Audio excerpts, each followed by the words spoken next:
Bencana besar, bencana ekonomi di tahun 2023, saudara, kita akan melihat ini akan terjadi dan kita Indonesia akan mendapatkan dampak yang besar dari bencana ekonomi 2023 ini.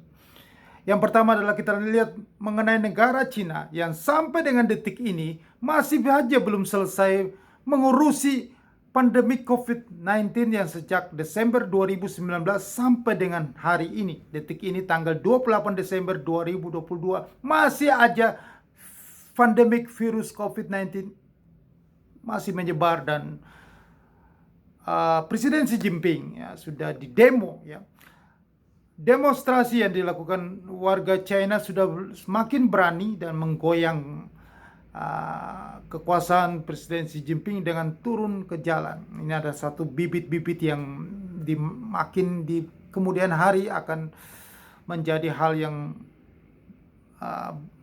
gawat bagi kedudukan posisi kekuatan Presiden Xi Jinping ya, akan diganggu terus dengan demo-demo seperti ini karena mereka sudah berani demo sejak kejadian 4 Juni tahun 1989 tragedi Tiananmen. Nah, sekarang mereka sudah demo karena kebijakan yang zero COVID ya, nol COVID yang dilakukan oleh Presiden Xi Jinping untuk bagaimana bisa mengatasi hilangnya pandemi COVID-19 ini di negeri China ini tidak berhasil. Semua warga dipenjara di rumah, disuruh tinggal dalam rumah, tetapi COVID-19 tidak kunjung usai. Kita melihat bahwa awal tahun 2020, ucapan yang dilontarkan oleh yang selalu dituding oleh Presiden Donald Trump bahwa ini adalah virus China. COVID-19 ini dari China. Mungkin ada benarnya karena sejak pertama kali Desember 2019 pertama kali merebak di pasar Wuhan di provinsi Wuhan di China sana karena ada kebocoran lab ya, katanya begitu, laboratorium. Sampai dengan detik ini tidak selesai. Jadi apa yang dikatakan Presiden Trump itu bisa jadi benarnya. Mereka memang sengaja membuat itu. Dan mereka juga yang pertama kali ya menciptakan vaksin ya untuk mengatasi kekebalan dari pandemik virus COVID-19 ini, dan kekebalan yang vaksin yang mereka sebar ke seluruh dunia. Negara-negara berkembang ya di luar negara Eropa dan itu tidak mau memakai vaksin dari negara mereka karena mereka negara Eropa, Inggris semuanya dan Amerika Serikat mau memproduksi vaksin yang lebih unggul, vaksin sendiri. Tetapi propaganda mereka adalah vaksin mereka lebih unggul. Saya sih tidak percaya dengan vaksin itu. Tetapi di Indonesia banyak sekali mengatakan bahwa yang lebih unggul adalah vaksin ini yang buatan dari China. Ternyata sampai dengan detik ini mereka sendiri tidak sembuh-sembuh dengan vaksin. Kekebalan mereka tidak ada dengan vaksin yang mereka ciptakan itu. Dan negara-negara yang semua negara di negara berkembang termasuk kita, negara Sri Lanka dan sampai negara Amerika Latin yang kecil-kecil itu sudah menggunakan vaksin dari mereka dengan cara berutang. Nah, ini satu jebakan Batman yang nanti akan terjerat ekonomi mereka dan mereka menggunakan power itu supaya menguasai negara-negara itu. Ini yang dilakukan China sekarang. Mereka sendiri sampai sekarang vaksin mereka tidak bermanfaat dan akhirnya pemerintah mereka mengalah dan mereka mengakui bahwa vaksin mereka tidak ada gunanya dan mereka membeli vaksin dari Pfizer dan 1 juta warganya telah memborong vaksin Pfizer. Nah, disitulah kelihatan bahwa keunggulan dari teknologi barat itu masih diakui sampai dengan saat ini. Seperti juga mereka investasi di Indonesia. Biaya yang tinggi adalah investasi untuk smelter ya, pemurnian nikel ya. Bahkan nanti pemerintah Indonesia sudah mencanangkan bahwa Juni 2023 akan stop ekspor biji mentah boksit, maka mereka China akan terganggu industrinya, maka mereka akan invest langsung ke Indonesia, membangun pemurniannya, hilirisasinya, smelternya, tetapi dengan biaya yang lebih rendah. Karena negara-negara maju itu tidak berani investasi ke Indonesia karena mereka akan membangun dengan biaya yang cukup tinggi. Nah, inilah satu perbedaan kenapa Cina bisa membangun dengan biaya yang lebih rendah. Ya, mudah-mudahan saja apa yang mereka bangun itu berkualitas. Ya, jangan seperti yang vaksin yang sudah mereka tawarkan di seluruh dunia dan akhirnya tidak mempunyai kekebalan. Ya, yang sudah terbukti negara mereka sendiri akhirnya mengakui membeli lagi vaksin Pfizer dari Amerika Serikat. Nah, inilah fakta-fakta yang terjadi. Jadi Anda bisa mencerna sendiri. Saya hanya bicara apa adanya yang sudah terjadi. Ya. Dan satu lagi, bahwa perang Rusia Ukraina ini tidak akan selesai, maka eskalasinya makin besar dengan NATO. Ya, ini kekacauan-kekacauan yang terjadi nanti di tahun 2023. Jadi sebelum tutup tahun ini kita bicara apa yang akan terjadi nanti. Ini mengganggu, menjadi bencana ekonomi nanti di tahun 2023. Jadi kekacauan ini, eskalasi perang ini bukan hanya di Rusia dan NATO. Ini sudah kita lihat bahwa Kosovo, bagian dari Rusia itu ingin merdeka. Ini menjadi satu potensi perang lagi di negara bekas Yugoslavia ini.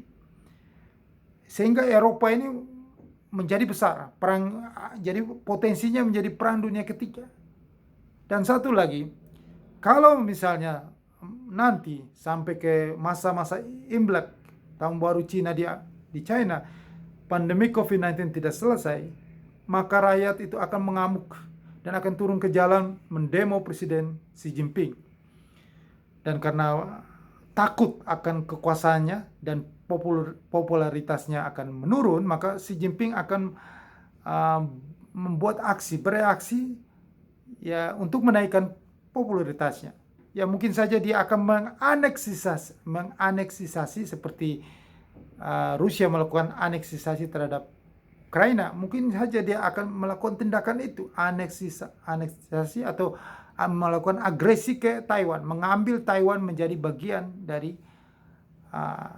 satu China itu. Nah, di sini akan terjadi perang besar karena Amerika pasti tidak tinggal diam, NATO juga akan ikut campur. Maka perang akan terjadi di Asia. Maka dampak ekonominya juga ke Indonesia. Investasi Cina banyak sekali di Indonesia. Dan kita sangat tergantung sekali ekonomi kita terhadap ekspor-ekspor, ya, import-import dari China. Kita banyak sekali, pembeli terbesar nomor satu kita adalah China.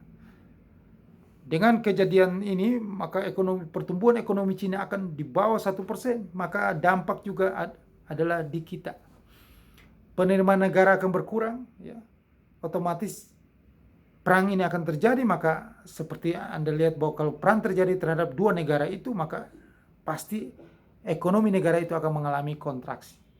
Jika itu sampai terjadi, maka dampaknya ke kita yang tidak berperang ini akan kena dampaknya. Indonesia yang tidak berperang tetapi kena dampaknya. Apalagi benar-benar terjadi perang di Asia, Cina menganeksisasi Taiwan, ya. Dan juga potensi-potensi perang itu bisa terlihat juga bukan hanya dengan Taiwan, dengan India. China yang sudah telah mengambil negara Tibet tahun 1949 karena Tibet itu negara agama yang tidak punya angkatan militernya, jangan mudah dia mengambil alih.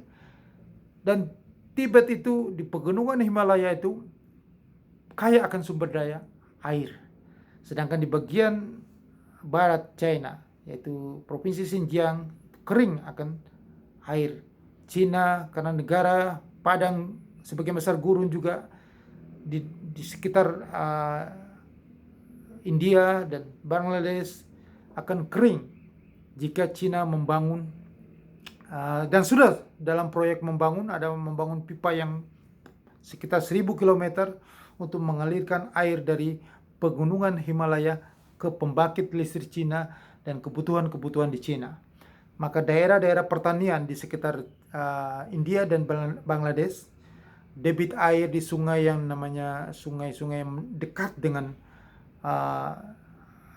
Tibet itu, yang mengalirannya ke sungai di India dan Bangladesh itu akan berkurang dan mengganggu hasil-hasil pertanian di kedua negara tersebut. Maka potensi perang itu akan terjadi di kemudian hari, ya, karena Karena semua ujung-ujungnya perang itu semua terjadi karena ujung-ujungnya adalah masalah ekonomi. Inilah bencana ekonomi yang akan terjadi di tahun 2023. Dampak dari perang ini membuat inflasi itu tidak kunjung turun. Seperti banyak prediksi bahwa inflasi mungkin sudah bisa turun di tahun 2023 sehingga suku bunga Amerika tidak hawkish lagi, tidak agresif lagi untuk menaikkan suku bunga. Tetapi jika perang ini masih tetap terjadi, maka suku bunga tetap akan dikerek terus ke atas. Maka jika suku bunga Amerika terlalu tinggi, maka likuiditas itu makin seret di pasaran. Maka ekonomi makin susah. Purchasing poverty, jadi paritas daya beli akan berkurang. Di seluruh dunia, kalau negara maju Amerika, China, ya kan ada perang, ada ini, maka otomatis mereka akan berkurang triple P-nya, purchasing power parity-nya, maka kita akan mengalami dampaknya. Kekurangan dari negara-negara untuk belanja barang-barang kita, pendapatan berkurang, dan kita juga otomatis dalam negeri kita untuk menjaga arus capital outflow, menjaga FDI masuk. Ya, karena kalau ada perang, ada terjadi sesuatu, tidak ada FDI masuk, maka kita kekeringan falas. Ya, kekeringan falas, maka Bank Indonesia otomatis akan menaikkan suku bunga yang makin tinggi. Otomatis teori ekonomi yang selalu mengalir dari atas itu berkurang. Maka rakyat akan susah, daya beli berkurang, ekonomi mengalami bencana di tahun 2023. Secara teknikal kita melihat di chartnya bahwa harga ini maupun harga indeks dolar atau harga komoditis, ya kita lihat dari harga emas, harga minyak, ya itu menunjukkan bahwa harga yang tidak kemana-mana, konsolidasi, harga wait and see, harga yang tidak jelas mau naik atau mau turun. Tetapi kalau menurut prediksi saya bahwa harga minyak itu akan tetap menuju ke level tertingginya. Setelah itu akan jatuh dalam waktu yang cepat ke bawah. Di bawah $40, bahkan bisa menyentuh di bawah $30 minyak itu. Hari ini di level 79 US dollar per barel. Minyak itu akan kembali ke level tertingginya, menyentuh level tertinggi sepanjang sejarah, jebol 149 US dollar per barel pada tahun 2007 yang tertinggi sepanjang sejarah itu. Setelah itu minyak akan jatuh dalam sekejap. Karena apa? Karena perang sudah terjadi. Pada saat pecahnya perang, minyak itu naik gila-gilaan. Setelah perang itu berkecamuk, maka semua di dunia akan mengalami masalah besar, ya, sehingga tidak ada pabrik-pabrik yang berproduksi, ekonomi kontraksi di seluruh negara-negara yang berperang itu, maka mengganggu secara global ekonomi dunia menurun, maka harga minyak akan jatuh dalam. Maka disitulah terjadi market crash besar di seluruh dunia.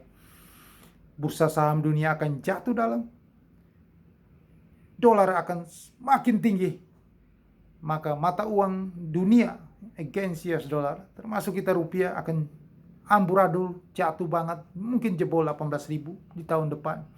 Itu bencana-bencana ekonomi yang akan terjadi nanti di tahun 2023. Pemicunya karena perang. Seperti beberapa minggu yang lalu sudah saya jelaskan di video saya, bagaimana caranya supaya inflasi ini bisa turun. Amerika Serikat inflasi ini bisa turun ke level normalnya 2%. Sedangkan sekarang masih tetap di atas 7%. Di seluruh dunia, di Inggris bahkan 10%. Argentina ya sudah 90%, tinggi sekali inflasi di seluruh dunia. Kita juga.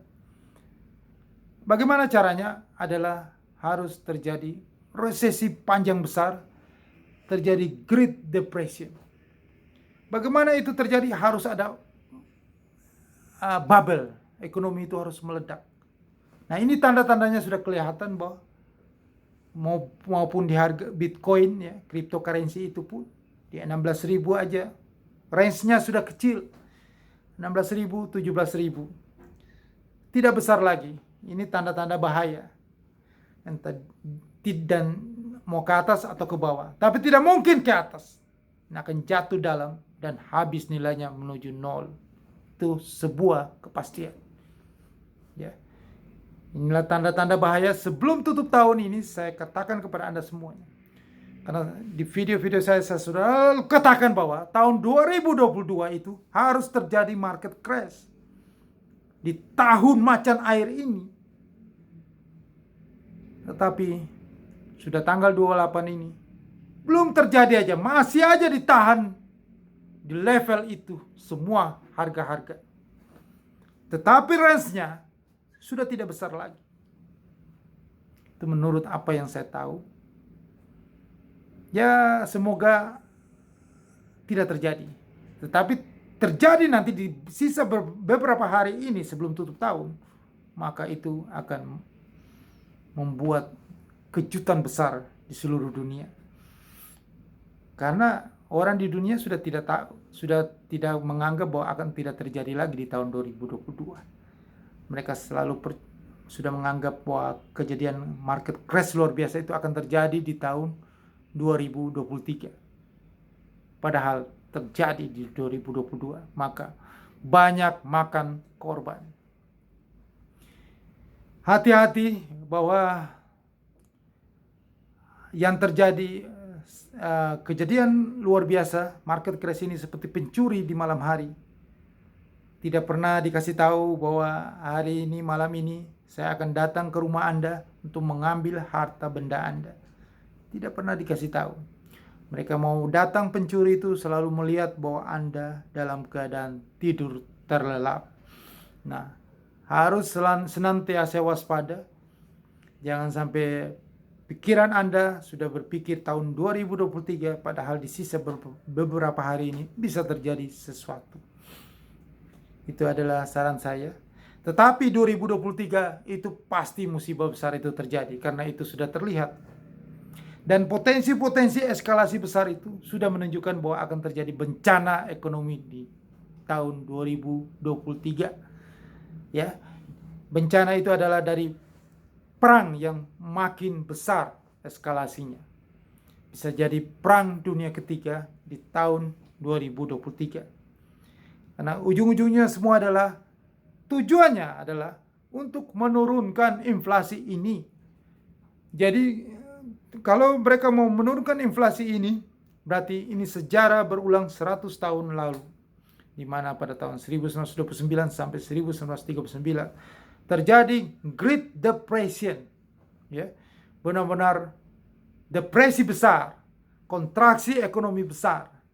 Karena apa? Karena akibat dari adanya perang dunia pertama.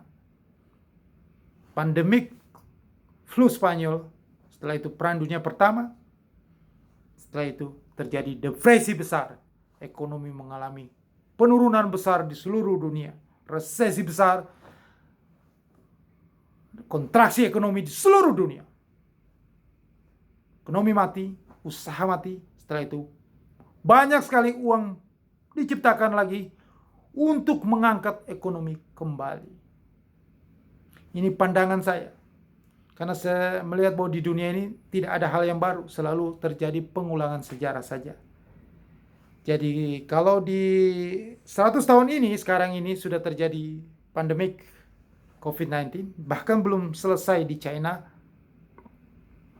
Perang sudah mulai muncul ya setelah Rusia NATO. Eskalasinya sudah mulai ada, Kosovo, Serbia, China nanti aneksasi Taiwan, pecahlah perang dunia ketiga dan membuat dunia ekonominya menuju ke depresi besar yang terjadi. Itulah bencana ekonomi 2023 yang terjadi. Ya. Karena semuanya sudah bisa terlihat. Datanya sudah ada dan